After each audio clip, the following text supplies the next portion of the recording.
My boyfriend and our circle of friends pranked me on my birthday, and I ghosted them because of it. I, 27M, met my probably soon-to-be ex-boyfriend, Alex, 29M, 2 years ago through a mutual friend of ours. I never expected he'd be interested in me because, when I first met him, he had only been with women. He came out as bisexual to me and our friends not too long after that, and that same night, he hinted that he was into me. We got to know each other more, and it eventually turned into the two of us dating. He's genuinely a sweet and awesome guy, quite introverted but has a big heart and a real geek about the things he likes. I thought he'd be the one I would be marrying and all that, but I'm thinking that's not going to happen anymore. Last Monday was my birthday, and I went home early from work so that Alex and I could go out and enjoy ourselves. I told him earlier that day that I would go home early. When I opened the door, I was greeted by him lying on our couch, while a woman I didn't know was on top of him. They were fully clothed, by the way. I was basically paralyzed and couldn't react at all. He eventually saw me and had a surprised look on his face, but he also looked like he was trying to hold his laugh in. The woman also looked like she was about to laugh as well. I also started to hear chatter from the kitchen and in our bedroom. Alex then shouted, "You guys can come out!" And so our friends came out of our bedroom and kitchen, holding gifts, party poppers, and a cake. I guess them shouting, "It's a prank! Happy birthday!" while turning the party poppers on snapped me back to reality, because after they said that, I just quietly turned around and left. I didn't see their reactions when I did that, but I could hear them saying, "Oh shit," and "wait," and some other things I can't remember. When I heard them try to follow me, I hastened my pace until I reached my car and drove away. While driving, my phone was flooded with texts, calls, and messages from my boyfriend and our friends. It became too distracting, so I turned off my phone and went to a hotel far enough from my home. By the time I reached my hotel room, I started sobbing on the floor. I think I blacked out from crying because when I woke up, it was already daylight. I made sure to inform my team leader first that I would be absent for a few days due to an emergency, and she kindly accepted my request. She probably sensed something was wrong with me because I was sniffling and my voice was weak. Right now, I plan on telling my aunt who lives nearby about what happened and asking if I could stay with her for a couple of days until I sort out my thoughts and figure out what to do next. I'm deeply heartbroken because I've told my boyfriend and friends before how I felt about cheating and how it essentially ruined my family growing up and my young mind back then. My mom cheated on my dad and it broke our family, and I got cheated on by my first boyfriend. But at the same time, I can't help but feel like I overreacted and that I should have just gone along with it all. I still don't plan on turning on my phone, so I'm using my laptop right now to type this. I don't know how to face and respond to them all after everything that has happened. Maybe some time away from them will help, I hope. Update. Hi there. I'm sorry it took me a while to post an update. I've been busy, and I also got back to working 2 days ago, so I don't have much free time anymore. But before I get started with the actual update, I would like to thank everyone who has given me their advice and wisdom, along with those who wished me well and a belated happy birthday. You folks really made me feel happy even after all that has happened. I never thought internet strangers could be so kind. LOL. Normally, I confide in my friends whenever I have a problem, but since they somehow became part of this problem, I thought maybe coming here would be a good idea, and I guess it was. Truly, thank you to all of you. Although almost all of you had great advice and nice things to say, some were skeptical or even harsh, particularly about how I just ghosted my boyfriend and everyone at that surprise party. Truth be told, I could have handled it more maturely, as some would say. But in that moment, all I could think was to remove myself from that situation, because I didn't know what I would do if I reverted to my old self. For context, I discovered my mom was cheating on my dad when I was 14 years old. I got home from school early and found that the house was empty. I went upstairs to go to my room, but as I got closer to my parents' room, I heard faint sex noises, and it didn't help that the door to the room was slightly open. Curiosity got the best of me, and I decided to take a peek inside, and there she was, my own mom cheating on my dad with his coworker. I felt like I was going to be sick, like it was some sort of nightmare. I froze there for a few seconds before my dad's coworker noticed me and immediately alerted my mom that I was watching them. When my mom finally realized what happened, she started calling out my name and tried to follow me, but I ran to my room and locked it before she could catch me. My mom was frantically calling out my name and banging hard on the door, but all I could do was cry. The realization that the person I was calling my mom wasn't the person I thought she was hit me like a ton of bricks because I used to adore my mom. She was always around while my dad was working full-time, which made me resent my dad because he was never around. I remember hiding in my bed sheets and eventually falling asleep. I was woken up by my dad knocking on my door and calling me to come out. I had to comply, of course, and when I opened my door, my father was standing in front of me, with my mom behind him. He gave me a tight hug and asked me about the guys who bullied me while I was walking home from school. I was confused when he mentioned that, but then I saw my mom looking mad at me, basically telling me through her face that I should go along with it. As much as I hated it, I went along with it because I didn't want to hurt my dad. Since then, I've decided to fully ignore my mom unless it was for a chore or something important. And when I moved out at 18, I made sure to go NC on her and only talk to her when my dad wanted me to. My mom and dad eventually divorced after I moved out. It turns out he always knew but didn't want to do anything about it until I moved out because he didn't want me to live in a household riddled with arguments and stress brought upon by divorcing couples. It didn't really work, but I appreciate my dad for still looking out after me even if he was hurting. Then, when I was 19, I got into my first ever relationship. We had a pretty nice start and we were each other's firsts. But when I discovered he was cheating on me, things got really ugly. I know this is not an excuse, but I was young and didn't know how to handle that information when I got it. Knowing how much I hated cheating, I basically went crazy on him and turned to destroying his stuff,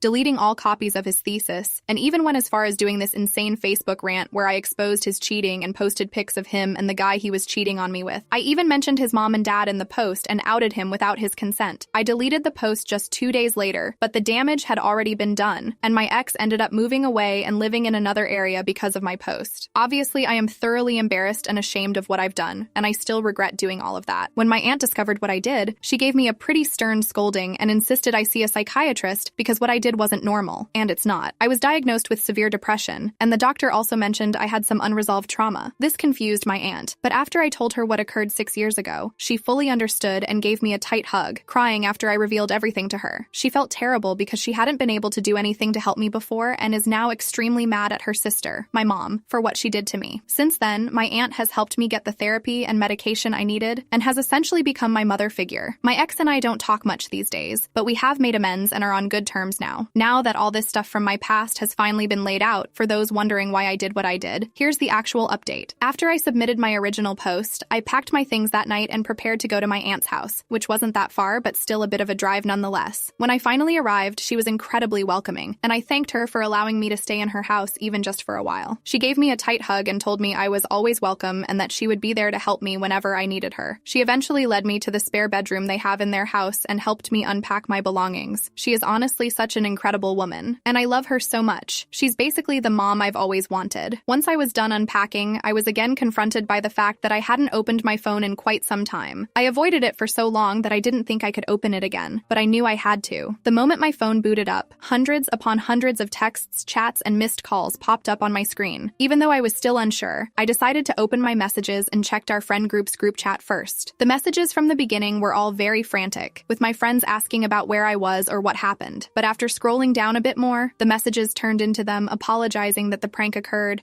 and that it was not part of the plan at all. One of my friends even blamed the girl who was on top of Alex, my BF, and thought she was untrustworthy. Finally, the messages ended with them hoping they could contact me and wishing I was safe. I guess they knew I had just read their messages because as soon as I finished back reading, my friends immediately realized I was online and asked how I was doing and where I was. They also started apologizing again for not being able to stop the prank from happening and that they didn't know what was going to occur and thought the original prank was going to be something else. At this point, I was really confused because they seemed happy enough to be there that night. But I knew I had to apologize to them first for ghosting them and ask their side of the story first before discussing what had happened. Essentially, they were merely planning a surprise birthday party for me with Alex in a separate chat that didn't include me. Then, my BF added a few more people into the group chat, saying that they were college friends of his and he wanted them to be part of the surprise party too, since they also wanted to meet and get to know me better. As a suggestion, one of my boyfriend's college friends proposed the idea of them pranking me. The plan was for my BF to be on the couch with a serial killer, holding a bloody knife and fake stabbing my BF while the killer was on top of him, and my BF is bleeding all over. My BF's college friends thought it would be funny to see my reaction, although my friends were initially skeptical. They reassured everyone it would be harmless fun, and that once my boyfriend and the friend acting as the killer got their desired reaction on camera, they could just tell me it was all a prank. Then my friends and my boyfriend's other college friends would come out and surprise me with their gifts and stuff. My friends agreed as long as they didn't drag out the prank and revealed everything immediately once they captured my reaction on camera. The day of my birthday arrived, and everything they planned seemed to be going smoothly, with them waiting for me. My boyfriend's college friends ushered everyone to hide while they set up the prank, and when it was done, they would hide too. When they finally heard my boyfriend say they could come out, they thought the prank was a success because I looked absolutely mortified. But they knew something was wrong when even after the prank was revealed, I was still looking shocked and nearly teary-eyed until I finally turned around and left. They were understandably shocked and confused, thinking the serial killer prank was too much. But knowing me, I wouldn't have minded it at all since I love scary movies and am an avid horror fan. That's when they realized my boyfriend's female college friend was on top of my boyfriend, not wearing any serial killer costume and not holding any fake bloody knife. They then saw my boyfriend pushing his female college friend away and chasing after me. Some of them also tried to follow me, while others were asking what happened to the original plan. Even my boyfriend's other college college friends were wondering why their female friend wasn't in costume, but she was just silent. After a few minutes, my boyfriend came back to our apartment looking distraught and crying. He then told everyone that they should all go and proceeded to go to our bedroom. They wanted to ask him what happened, but he shut the door before they could. His female college friend then followed him inside, which really weirded them out. But after a while, they heard my boyfriend shouting at her, telling her to fuck off. She then went out the door on the verge of tears and left the apartment. They said everything occurred so fast that they didn't know how to process all that had happened. Not too long after that, they realized I was missing and started calling and texting me, but I didn't respond to any of them. Eventually, I was unreachable. I turned off my phone, and they decided they should just go home and wait for me to respond. My boyfriend's college friends apologized profusely for what had happened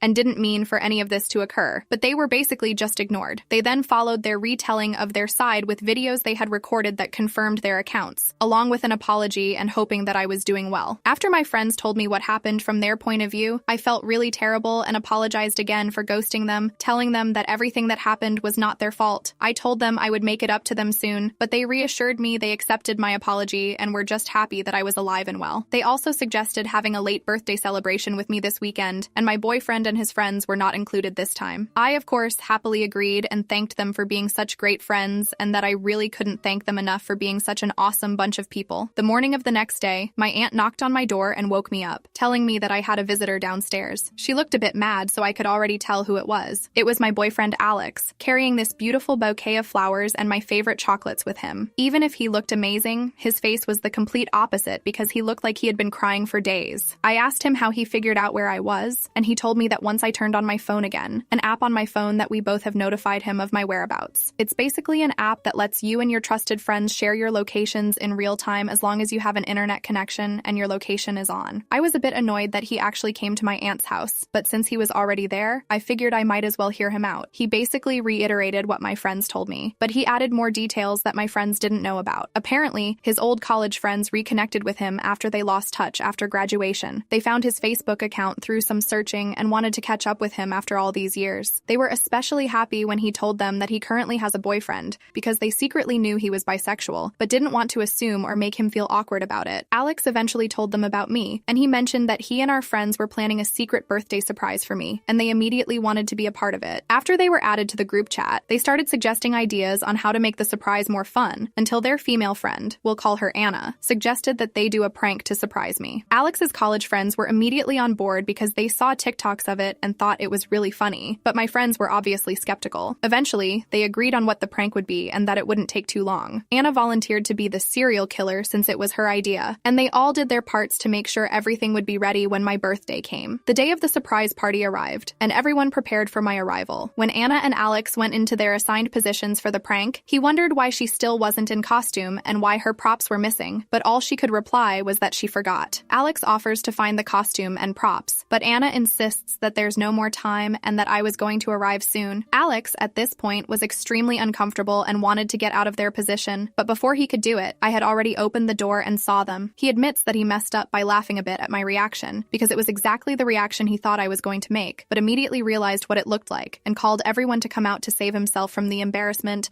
and give context to what I was seeing. When he realized that didn't work, he forcefully pushed Anna away to chase after me, but he wasn't able to keep up once I got into my car. It then sunk in that he messed up big time and that when I drove away, he remembered my trauma about cheating, which made him cry while returning to our apartment. He tells everyone to leave and retreats to our bedroom, not really knowing what to do. To his shock, Anna comes into our room unannounced and starts comforting Alex. He repeatedly tells her to leave and that he'll be fine, but what really set him off was Anna asking him, "So, does that mean you're single now?" That's when he realized she did it on purpose. Alex then shouts at her and angrily asks her to leave, which she then complies to after looking like she just embarrassed herself. Alex is in tears at this point, and he tells me that he wishes he just didn't agree with the prank. He's cut off contact with his college friends for now and is incredibly sorry about what happened. He then starts hugging me really tightly and says that he loves me so much and that he's scared of losing me. His words alone brought tears to my eyes because, despite everything, I still love him deeply, and I believe everything he said. After a minute or two of holding each other and crying, he lets go of me and suggests that we go back to our apartment, but if I still need time and space, he'll gladly give it to me. I gave him a kiss and asked him to help me pack my belongings. Of course, I gave my aunt the warmest of hugs and expressed my gratitude to her for helping me. She was glad things got resolved, but jokingly threatened my boyfriend that if he did something hurtful or stupid to me again, she'd personally whisk me away to safety and away from him. My boyfriend laughed, but I think he was just hiding his nervousness. Now I'm back in our apartment, and Alex even offered to get rid of the couch that was used for the prank. I declined since it's a pretty nice couch, and everything that happened was something no one intended, aside from Anna, probably. I've already made amends with my boyfriend, and we've both forgiven each other. And my friends are happy that things worked out in the end. Alex is probably now invited to the weekend party, but I've yet to ask them, haha. Don't worry, I'm also going to get in touch with my therapist soon and book new appointments with her, per my aunt's suggestion. All of this has taken a toll on me, but I'm glad to have the support of my boyfriend, my friends, and everyone who has read my post and shared their support. Also, I realize that this update is probably not what most of you wanted to happen,